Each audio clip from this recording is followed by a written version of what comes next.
हा व्हिडिओ आहे कोल्हापूरच्या ज्योतिबा मंदिरामधील.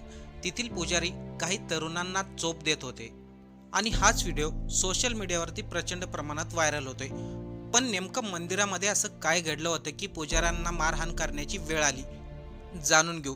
चॅनलवरती नवीन असेल तर सबस्क्राईब करायला विसरू नका. सकाळी साधारणतः 11 ते 12 वाजले असतील. मंदिरामध्ये ज्योतिबाच्या नावाने चांग भलं अशा घोषणाचा गजर चालू होता. पण याच दरम्यान काही तरुणांनी मंदिरामध्येच धिंगाणा सुरू केला आणि त्यानंतर हा सर्व प्रकार झाला. पुजाऱ्यांनी माध्यमांना माहिती दिली.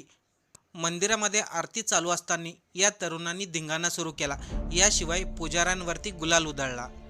एवढंच नाही तर या तरुणांनी पुजाऱ्यांच्या मानाच्या टोप्या ओढून त्यांची थट्टा देखील केली. सुरुवातीला काही पुजाऱ्यांनी आणि तेथील कर्मचाऱ्यांनी त्या तरुणांना समजावण्याचा प्रयत्न केला, पण तरी देखील ते तरुण ऐकायला काही तयार नव्हते. त्यामुळे पुजाऱ्यांचा पारा चढला आणि तरुणांना धरून चांगला चोप दिला. पण हा व्हिडिओ व्हायरल झाल्यानंतर काही लोक पुजाऱ्यांची चूक काढतायत, तर काही लोक टवाळखोर तरुणांची चूक काढत आहे. यावरती आपल्याला काय वाटतंय, कमेंट करून नक्की सांगा.